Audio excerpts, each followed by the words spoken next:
day today, February 14th. It's just another day for me, just another day. I don't make it a big deal, you know, I don't take the commercialized version of these days. I make these days into whatever I want them to be. But I thought it would be a good day to make a video. Look here, this is Grammar Rock.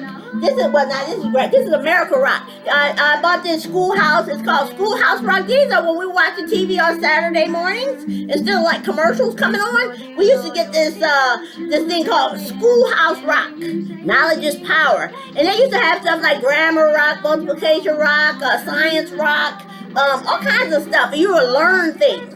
And so I'm watching one. I bought this for my niece and them because see they everybody homeschooled now, you know, because of the pandemic. They got everybody in the home and getting schools at home. And so I just thought I ran across this on the internet. I said, let me go ahead and get this for my nieces and nephews and stuff. But then I was watching it too because I'm enjoying it because I remember it from childhood.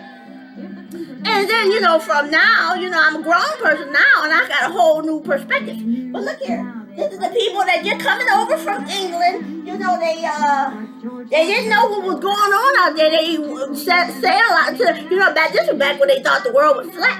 And these people going out, getting on these ships, coming from Europe.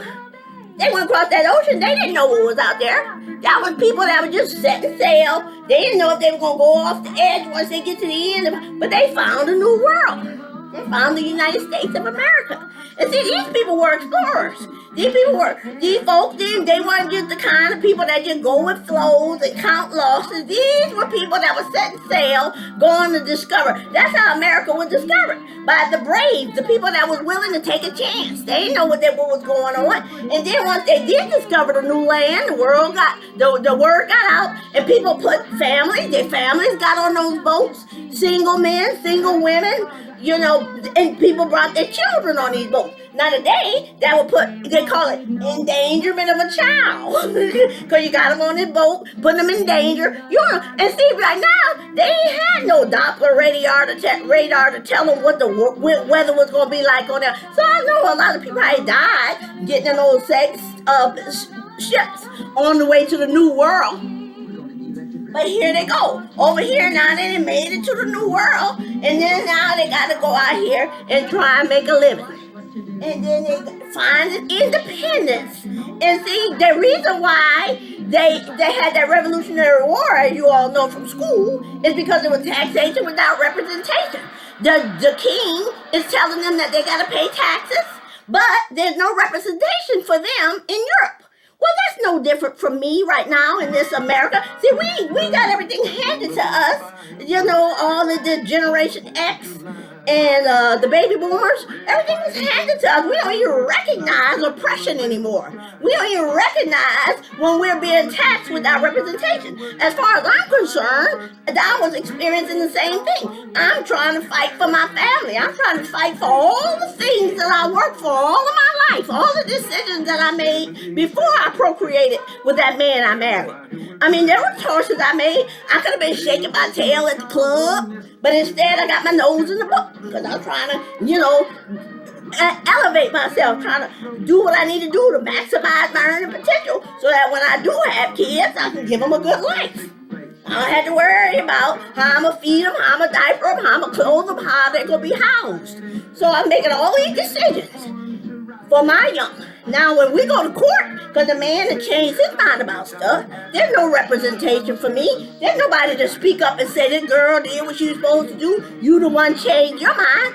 They want to give me stuff. I don't want stuff. I want my liberties. And look at this. Look at this. This was made in the 70s. Watch this. Life and liberty and the pursuit of happiness. Look at this. See that man chasing that woman across the screen. You can tell this was made in the 70s, you see? With the Me Too movement, that never will work. People would be saying, that's a pursuit of happiness. That was that man pursuing his happiness at her expense. Because every time they say pursuit of happiness, they got that woman running across the street, running from that man. But anyway, I think that's cute, that's funny. It was funny then. I was just singing the song back when I was a kid. But now I'm watching it today and I say, okay, you can tell this from the 70s. Watch this when they do that thing. Gonna turn it into a birthday cake. I got done. See, that's the Declaration of Independence. But anyway,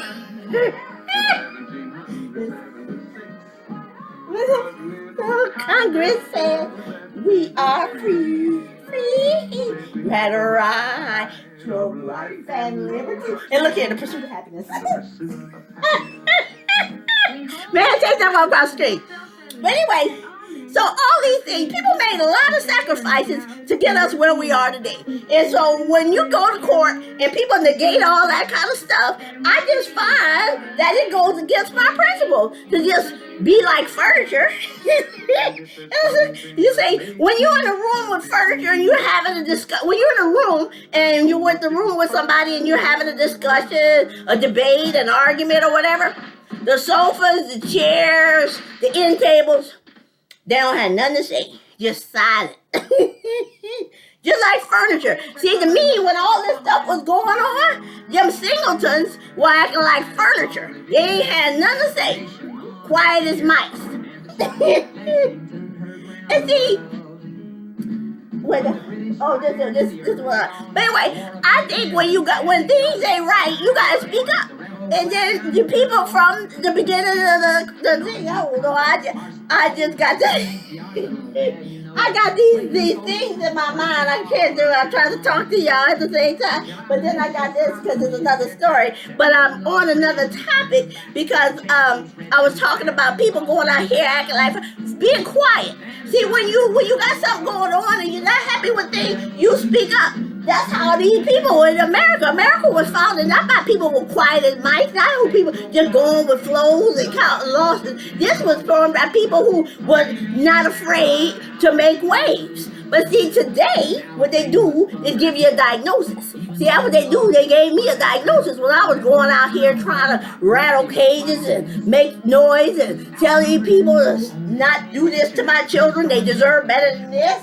I don't want this for my young. And then I got a diagnosis. And then, what I was talking about, I just paying attention to what these people say. I forget what this was about. This when they had to fight. Oh, the different battles and stuff that they were fighting. Well, that's what they fight. This is the Revolutionary War. It started a revolution. And so they were out there fighting the thing. But anyway, so, but then, I wonder if y'all ever heard this Squadron. I know you all had it. We had this when I had it amongst your videos and stuff when y'all were growing up. We had this Schoolhouse Rock video. But, I just paying attention to it now because, like I say, it takes on a different meaning. Because when I felt like I was fighting for my family, I felt like I didn't have any representation. I don't want stuff in this world. I wanted these things. I wanted my children to be standing on the shoulders of those who came before them. Oh, and then that's what I was saying about, we done got so educated and so spiritual, what they call it, sanctified. We don't even recognize when the devil is in your presence, and when oppression. And here we are, black folks always talking about how the white folks are trying to keep them down and not allowing it, what they call it, discrimination, racial discrimination. But then what happened? The people, the minute you're unhappy, you want to change direction, the first thing you do is go running to the judge, go crying to the judge, tell the judge, let the judge and all these people make decisions for you and for your offspring. But here go another one too. Let me tell you about the Constitution. Learn about the USA. Now this one, I like this one too. 1787, I'm told the founding fathers wanted to free the principles for keeping people free. USA was just starting out a whole brand new country. Spelled it out. It's what we should be. And then they call it the Constitution. Put those principles down on paper and called it. See what I'm saying? This is all so real. What the?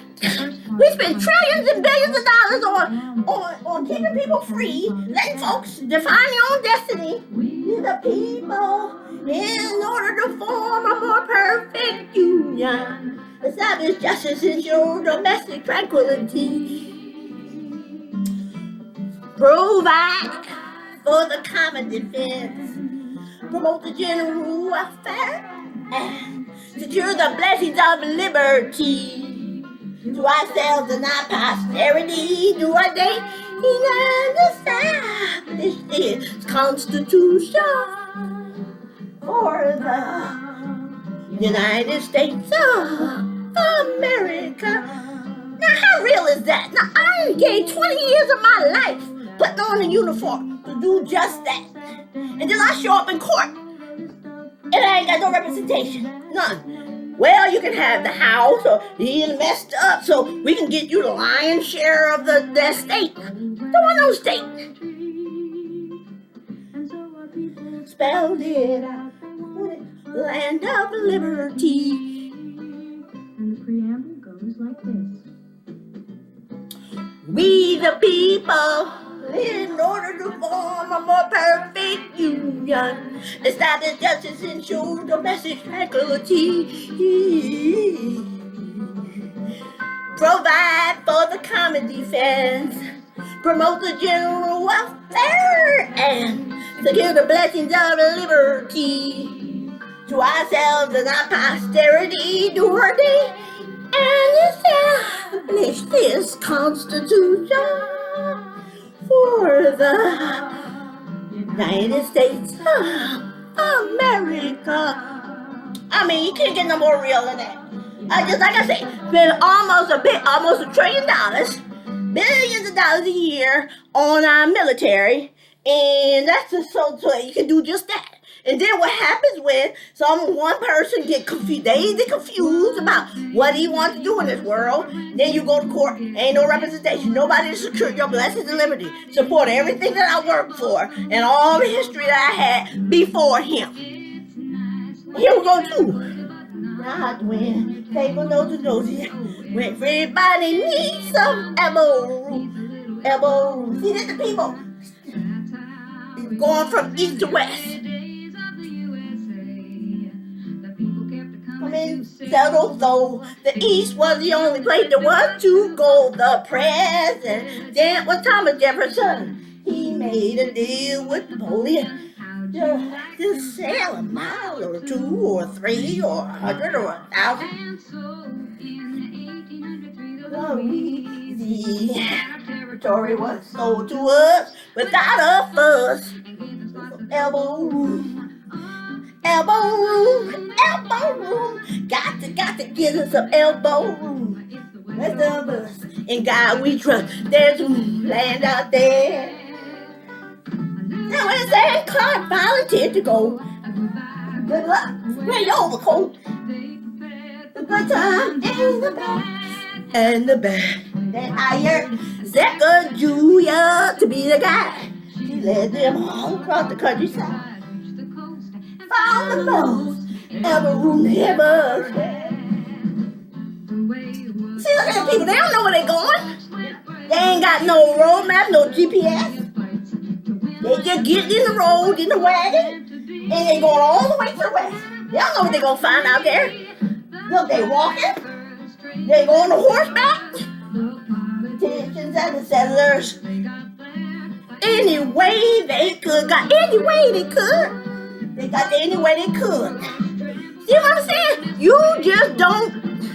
There's no success in going with the flow, counting losses. When it's something that you want, when something that you value, you fight for it. You give it everything that you are, everything that you're worth. You don't just lay down.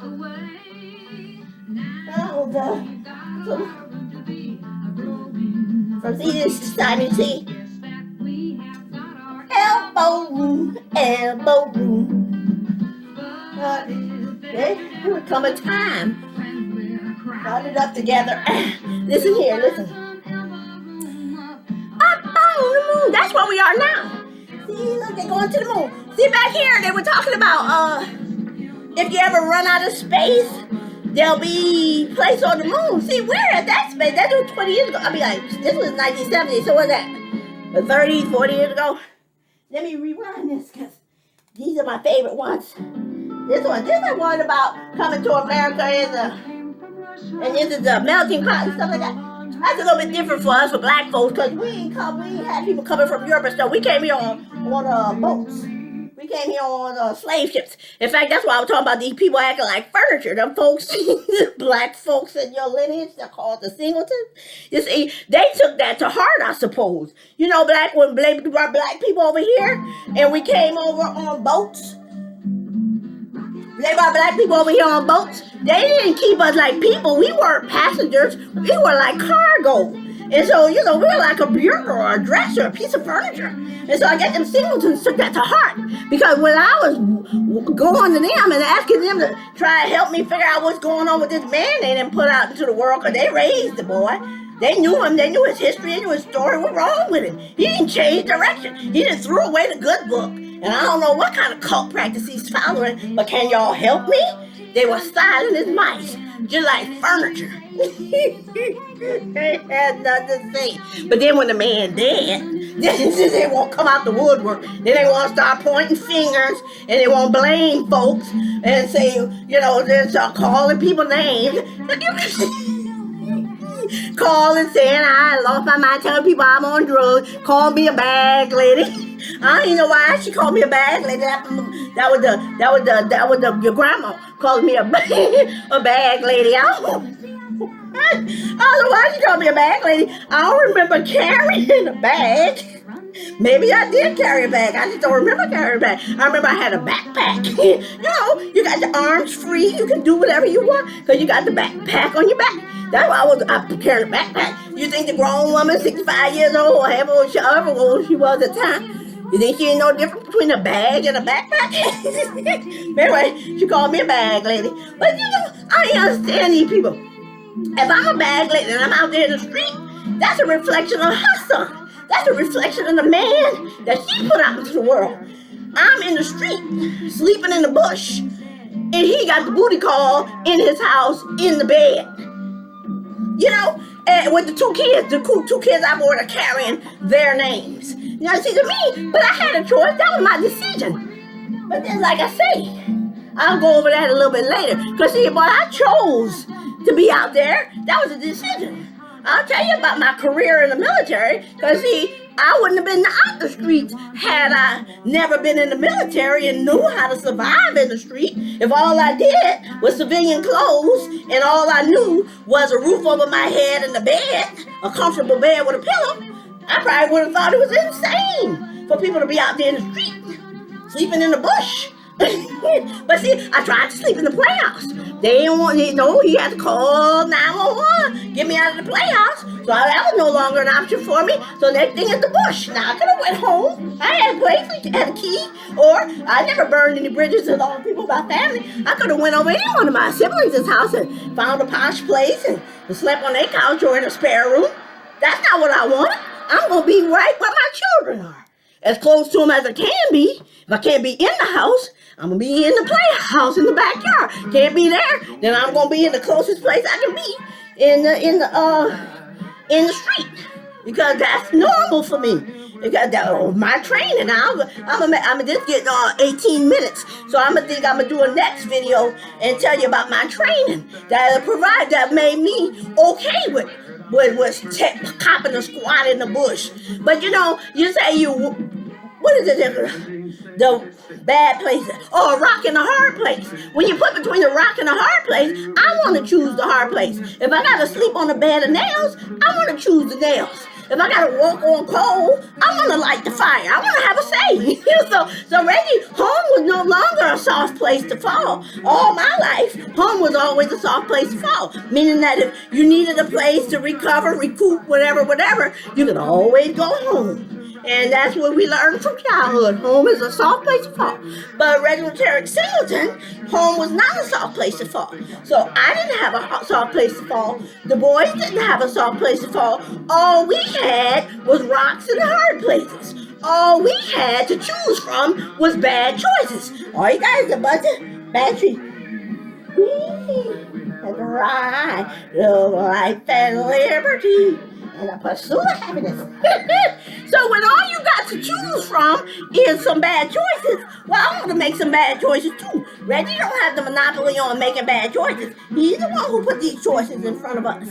And so I gotta do what I can do. Try to mitigate the situation and make the best hard place I can find for me and the boys as best I can.